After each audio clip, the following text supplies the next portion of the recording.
पवित्र गम्मा पूर्णिमा अवसर में राष्ट्रीय बजरंग दल जाजपुर प्रखंड पक्षर गो पूजन कार्यक्रम और रक्षा बंधन उत्सव जाजपुर ब्लॉक बारबाटी ग्राम अनुष्ठित हो जाइछि। जिला मार्गदर्शक अरविंद दासଙ୍କ नेतृत्व में अनुष्ठित कार्यक्रम में गाँव में विभिन्न घर को घर बुली गो माता को पूजा कर जाइथिला। परे रक्षा बंधन उत्सव अनुष्ठित रे ग्रामर बहु महिला माने सामिल होई भारत माता को पूजा करिबा परे परस्पर को राखी पिंधाइथिले एवं विभिन्न दलित बस्ती को जाई राखी बांधी बासह आजिर दिन तात्पर्य संपर्क रे सचेतन करैथिले।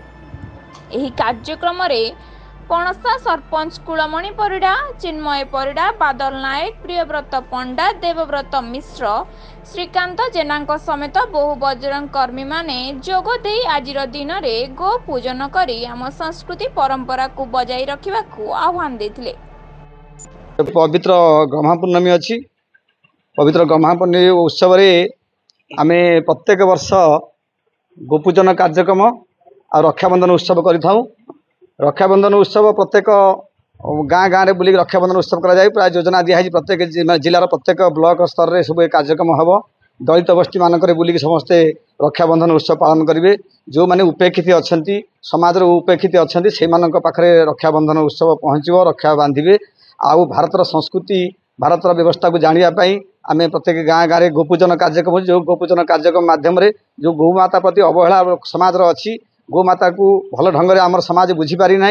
गो आज अवहेलित अच्छी से समाज भर गोटे सृष्टि होगापी भावना सृष्टि होगापी भक्ति सृष्टि होगापी तार आवश्यकता समाज कौन अच्छी कथा जाना प्रत्येक गाँ गाँव में गोपूजन कार्यक्रम हो छोट छोट बैठक हो लोक मान भर ज्ञान दिया हो कौन आम गोपूजन कार्यक्रम कार्यक्रम आज जाजपुर प्रखंड बहुत जगार आमर गोपूजन कार्यक्रम पालन होता सहित रक्षाबंधन कार्यक्रम भी आमर दलित बस्ती रे जाई सेठी उपेक्षित जो भाई कहले सेठी भी जाकि आम रक्षाबंधन कार्यक्रम हेटी करूँ।